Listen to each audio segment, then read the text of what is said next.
Hey guys, it's Tinker Taylor here today, bringing you back another Pokemon build series video. Today we have Porygon, who is a normal type Pokemon, and apparently is completely artificial and made by code. The entire Pokemon is made by code. And it is quite interesting. So it doesn't have any gender because it's code, which I think is pretty cool. I don't know, I feel like sometimes a lot of the Pokemon, yes, are animals and creatures of sorts and whatnot, but this is a piece of code, so like it makes sense that it wouldn't really have, gender or sex or anything like that because it's not a biological thing, but it also is kind of, it's like it's a real thing, but I don't know, I find it kind of confusing and cool at the same time. And apparently these Pokemon are found a lot sort of around computer labs and stuff like that, or other buildings where people work, or just where computers are in general. And it can convert its body to digital data, allowing it to travel through cyberspace, according to Bulbapedia. Is it Bulbapedia or Bulbapedia? I always say Bulbapedia, but I feel like that's wrong. But yeah, no, it's a kind of cool Pokemon because, yeah, like I said, it is made of code, and it can go into the code sphere and the internets and do the internet things, which is kind of cool, kind of fun. Now, this Pokemon looks like, when you're looking at those really, like, the 20-sided shapes and stuff like that, how they've got all the different faces and they're very angular, but they're not super angular, you know what I mean? Like, that you can tell that it's got different faces. It's kind of like that, where it's got all these, like, clearly defined edges to it. It's not round or smooth at all. And it is a sort of pinky red colour, and then sort of like a mostly blue but slightly green, bluey green colour. And it kind of looks like a very strange looking duck, I guess. I don't know, it's got like a body that is sort of vaguely duck shaped, a bit more angular. And then it has a long head with a little, like, the head is red, but at the end of the I guess we'd put the duck bill, is a bit of a blue shape there. And then it's got these blue, I guess you could say they're either flippers or wings or feet or legs or arms, I really don't know. And then it does have a tail, but the tail kind of reminds me of, like, if you were to make something robotic remote controlled, it would have a little tail at the back so that the remote control could connect to the machine, the robot, and that's kind of what it reminds me of. But yeah, I don't know, at first I really wanted to do something cyberpunk, and let me tell you, I had the worst time in the world trying to pick a lot for cyberpunk. Originally I picked this lot, and then I picked a different lot, and then I came back to this lot. I went to like maybe 5 different lots in between this one and another one, but I only picked the other one. I was gonna do this one, and then I was like, oh, it's a bit small, like maybe I want to do something bigger, and then I picked a different lot, and I was like, oh, that's a bit big, maybe I'll go look for a few others. So I went around and looked for a few others and ended up coming back to this lot, and yeah, it ended up not being very cyberpunk, which I'm not necessarily mad at. Like, it's fine, but I do want to do a cyberpunk build one day. I think that would be super cool, super fun. Something I have not really tried before. So yeah, I don't know. Let me know down below if you've done a cyberpunk build. What is the lot that you used? Did you use a specific lot, a specific world? What was the lot? Because yeah, I definitely do want to try and visit a cyberpunk-esque lot. I don't want to say cyberpunk-esque, I want to make a lot into a cyberpunk theme. I've seen a lot of people do it, and it's so cool. And I've seen people do, when you get a lot and you put a bunch of different buildings into it. I've seen people do that, and that's just what? That's so cool.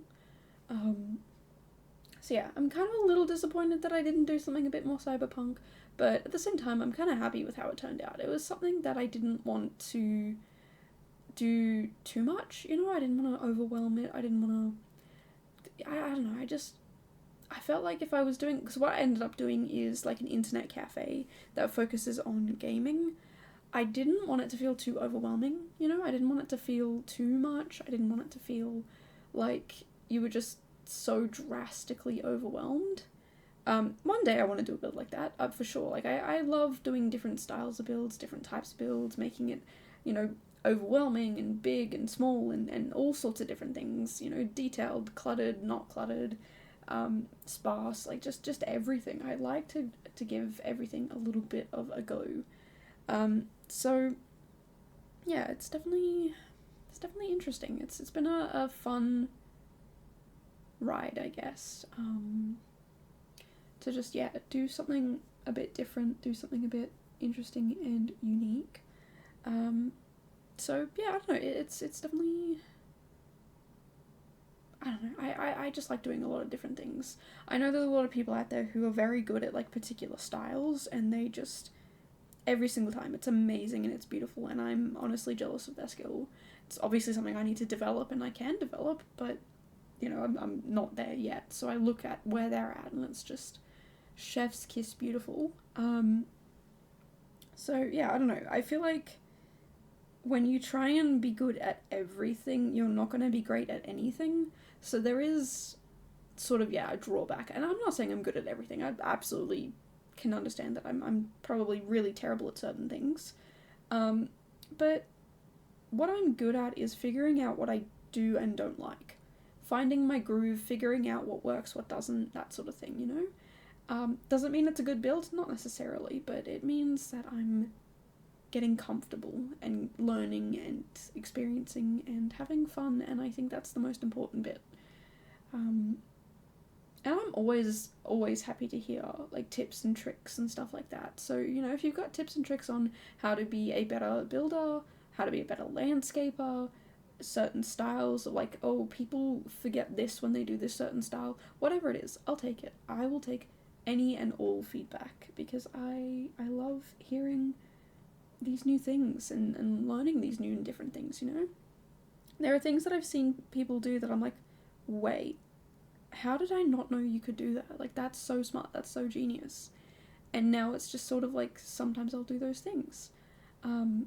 So, yeah, I don't know. Definitely let me know down below if you have any tips or tricks that you think everybody should know. Even if you think I already know it, chuck it down, because maybe I don't. Maybe I don't know it. My one tip that I love to share with people is, if you are looking at art or rugs, pick every single, on the right hand side where you can pick, like, the packs and whatnot, go and pick every single colour. Just go and pick every single colour. You will find things that you did not know existed.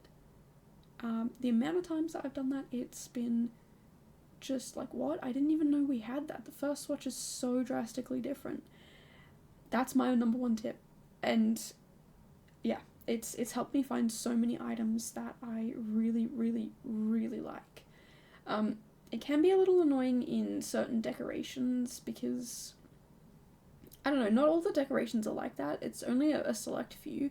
And same with the art. It's like, not all of it, but some of it. Same with the rugs, but the rugs and the art are the two places where I find it to be the most helpful, because you can find things that are just so drastically different. Also, another one is, I have debug on, so I don't know if this is just because I have debug on, because I have mods. I do link the mods down below, that I use for building, which is Better Build By and Tool. But because of, I think it's Better Build By, I do have all the debug items sort of sorted into the correct areas.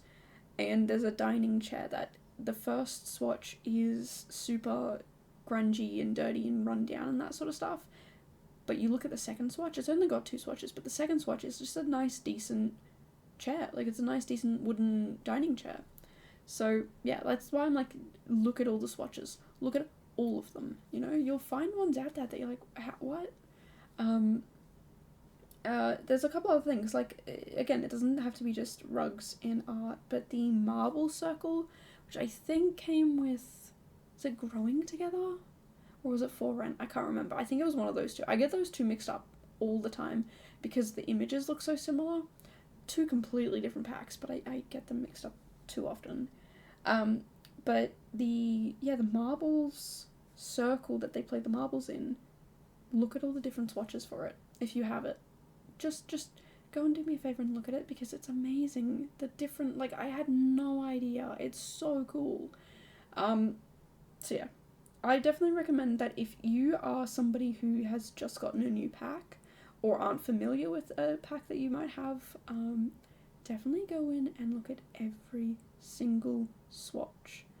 Now, like, for the beds and the cabinets, for, like, kitchen cabinets in the bathroom, like, the shower sink, toilet, that sort of stuff, it's not that important to look at that, but all of the clutter, definitely all of the clutter, you know, the art, the rugs, the decorations, even the plants. Like, the plants, I don't think I've come across a single plant that has a drastically different thing, but sometimes they'll be in, like, a pot, and there'll be all these patterned ones, and then there'll be a couple of plain swatches, or the other way around, like, they're all plain swatches, but there'll be a couple of fun ones.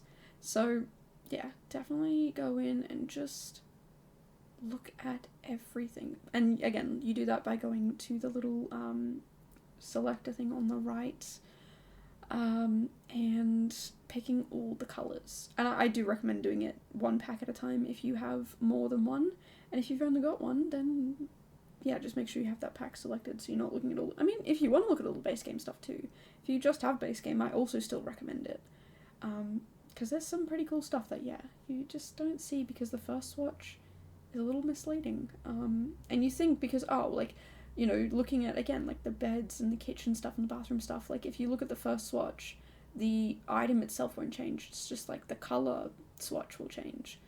But, like, yeah, the decorations, it's for sure decorations, rugs, and art. So, yeah, that is definitely my top recommendation. For sure, definitely share that.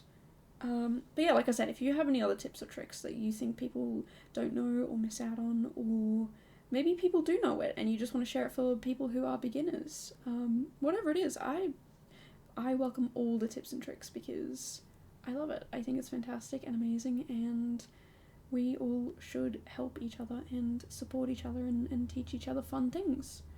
So yeah, like I said, if you know anything fun and cool, definitely chuck it down below. But gonna slightly pivot, still Sims related, but if you're looking for a Sims challenge, build or CAS, just want to make that clear, both of them, you can check out, there's a link down below in the description to a Notion page for the A to Z challenge. It is a challenge that I started a couple years ago. I say a couple, probably like 3 or 4 years ago, where each week you get a new letter, and you don't have to do every week. Like, if you don't want to, you don't have to. Simple as that. But you get a new letter, and you do a build and or CAS creation based on that letter. And yeah, like I said, you don't have to do every week, and the only other rule is if you're officially entering, no CC. But yeah, like I said, the description down below will give you, like, a full list of rules and, like, inspo and the time, the countdowns for them, and the hashtags for the uploads to the gallery, because that's the only place you have to upload it. But if you want to upload it anywhere else, feel free, upload it anywhere you want. You know, Instagram, YouTube, any of the other places that people upload things. But yeah, it's a really fun challenge, and I really do enjoy it. So definitely check that out, because it's a lot of fun, and it's very, I don't know, I've not really come across a challenge quite like it. Let me know if you have. Let me know of any challenges like it either that you've seen.